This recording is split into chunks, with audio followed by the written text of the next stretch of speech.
4 minutes and 33 seconds. The length of a piece of music composed by John Cage, titled the same, written for any combination of instruments, anyone at all. 3 movements. A copy of the piece sat framed on my rabbi's wall, an homage and silent reminder, a blank reminder, for the piece was silent. Silence. 4 minutes and 33 seconds, designed for the audience member and the musician and the conductor alike. 4 minutes and 33 seconds of silence. Any sounds can constitute music, even what we hear when we are silent. I used to sit intrigued on the faded couch in her office until I asked one day what it sounded like and learned, it sounds like this. It sounds like music we hear when we stop making noise at all.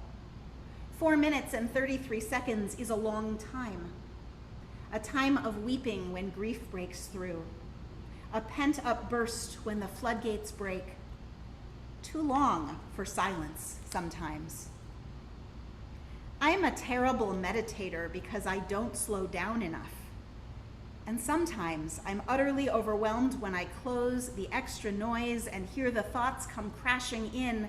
The silence in my own head is loud. The anxiety or the fear, the acceleration of my heart and pulse. Sitting in silence for a moment is an eternity. Silent sitting is an aspirational practice for some, a place of respite for others, and the most nerve-wracking experience for others still, seeing the speed at which our thoughts move, feeling swept off their feet in the waves. A symphony needs rest to lift music out of noise, so we need silence to lift truth out of words, says our prayer book. It is the pauses between the notes that makes the music. That's where the art resides. This night, this pause, we retreat from all work, all food, all bodily things. Pause from the noise of our lives at each week, even if only an hour. A Sabbath, a Shabbat, a difference. The only night when we gather to sing these melodies, the day to express our gratitude of what is, the only night of the week we have grape juice in my house, a Shabbat of being and not doing.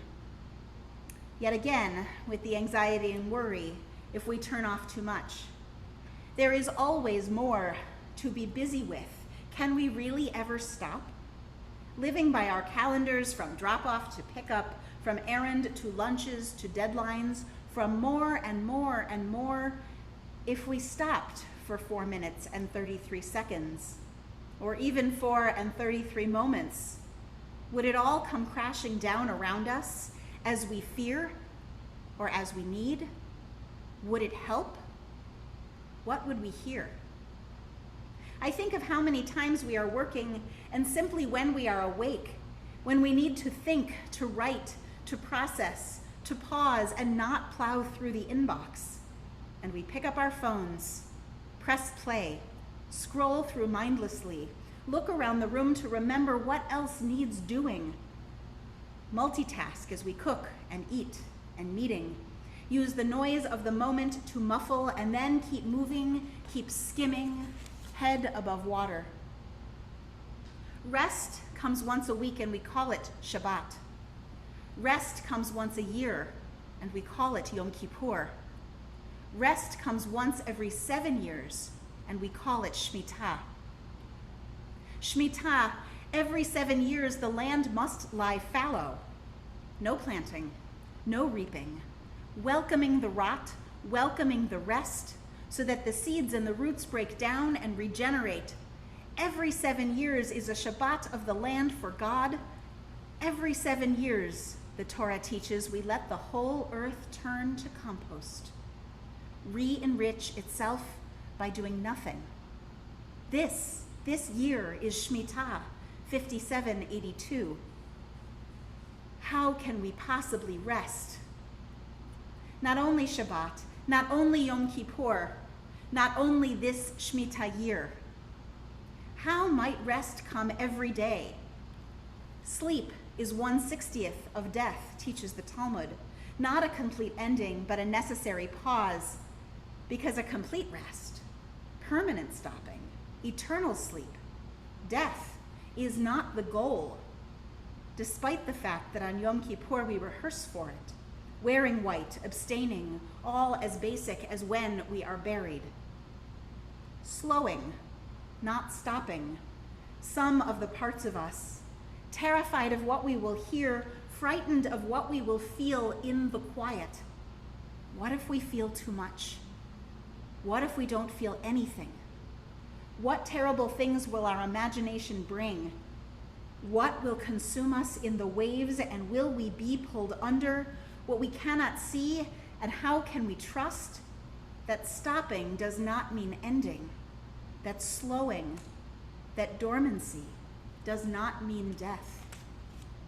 But what if we slowed down and let ourselves discover what's really there instead of what we fear? What might we feel that is good and new? How in this second year of pandemic life can we slow down, sustaining ourselves until we can restore, if not me, who? If not now, when? Your battery is running low. Your connection is unstable. You are muted. These are the phrases, the literal phrases that flash and beep and signal and yell above the abyss. Slow down. Stop. Change something. Disconnect. Reconnect. Restart. Recharge. The way that we move through trauma is to touch and to feel and to remember the deep stores that we do have inside. And if we don't have them, someone might have extra. Like how there are always enough tissues at a funeral, what we need in the moment.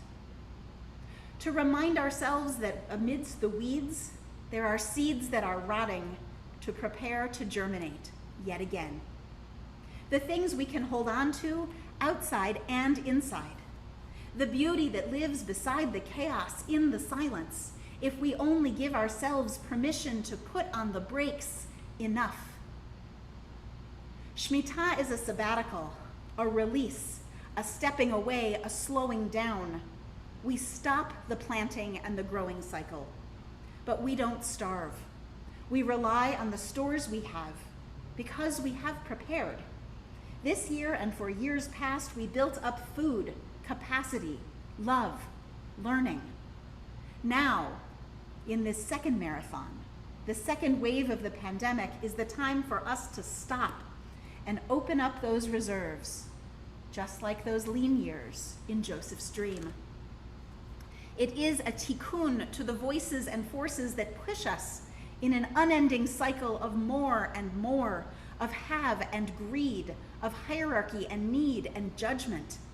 Shemitah is a shofar blast to remind us that more and more is not better, but that more and more will overcome us until we cannot produce and cannot sustain. Shemitah is for the land, for the earth, for our climate, and it demands our rest. For the image of clearer city skies during quarantine because the pollution subsided have not been enough to compel us against the urge to re-enter with urgency, to be more creative, to be more adaptive, to be more productive, to do it all and then some more. We cannot manipulate the too limited resources so that we have more, for we will burn out more. There is a reason that the noise is constant. The pollution of too many thoughts, the too many things that need taking care of, too many decisions to make, too much to do at once. The very systems of our culture, how we relate, how we consume, how we produce, how we evaluate and judge, is based on the drive for more. The more we can do, the stronger we must be. We continue to play all the instruments at once, forgetting that the purpose of a sabbatical is to leave and then return after a break, recharged, able to access new skills, new energy. After a year of shutdown, we hardly shut down. And now, just as that year rolls into another one, we are pushed forward to keep going, and we never recovered from the last one. No sick days or days off, just took the next steps forward in the second push that started just after we celebrated the first one's end. A few deep breaths in June and July, and wanted to collapse into comfort. But no collapse, no comfort. The answer, we know, is to rest. I have been told that I have two speeds, on and off. This Shemitah year, my kavanah is to not stop completely, but find a new speed. Not to be silent for 4 minutes and 33 seconds. I fear it would take a whole lot more than that, but to slow down. My hope is to taste food again. Actually be present while eating it and not move through a meal on the way to something else. My hope is to drink water, feel when I am thirsty and not reach for more caffeine. Take a break when it is sunny and walk around the block instead of squeezing in one more errand. Sit in the parking lot between meetings, not run into Target for one more something, just for a minute. Slowing down to enjoy each thing more, not creating more things to enjoy. Slowing down is collaborating, delegating, giving away more, sharing. Slowing down, savoring, exhaling, the kind that feels natural, not the kind that emerges in a gust after we realize we didn't even realize that we've been holding our breath all this time. It starts, let's try, 33 seconds together, right now.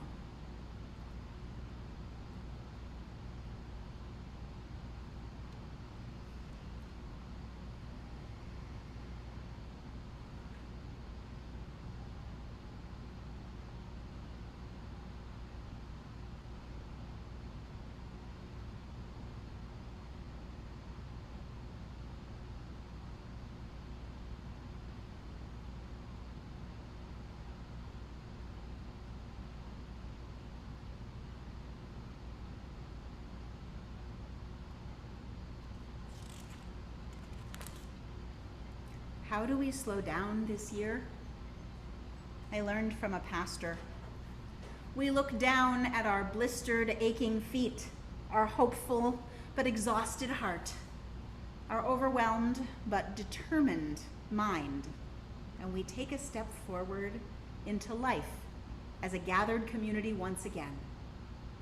Why? Because our world doesn't know how to stop. Maybe the answer is to stop running the second race. What if we looked at each other and gently nodded, slowed our forced jog, and started walking together? What if we walked our second marathon? Side by side, no racing, no competing with anything or anyone, resting when it's time to rest, saying yes to a new idea when it glistens with possibility, saying no when something feels too heavy, asking new questions in places we assumed the old answer, giving others permission to rest because we choose rest, questioning the speed at which we live and move, loving our people with beautiful boundaries in place, taking a nap, going to therapy and spiritual direction because we're human, breathing deeply of God's grace and love and restoration. Maybe this is how we disrupt the deeply ingrained oppressive realities of our world. We choose to walk together. I have read these words, this sermon by Pastor Jenny Smith, over and over and over, because I don't think I know how to slow down either, but I really want to. This is my version of Hineni, the liturgy that the cantor sings tomorrow morning, ascending the stairs in the sunlight, carrying the prayers and the needs of all of us in his arms, lying flat before the open ark, bearing all. I need you. We need each other, because we will live with this virus forever. Because if we make this pandemic pace our new normal, we will burn our land and our sustenance and ourselves. Because our batteries are running low. Our connections are unstable. We are muted, and the noise of the world is just too loud. So here's to the second marathon. I'm with you. I'll be in the slow walker section that laughs and takes a lot of breaks. Want to join me?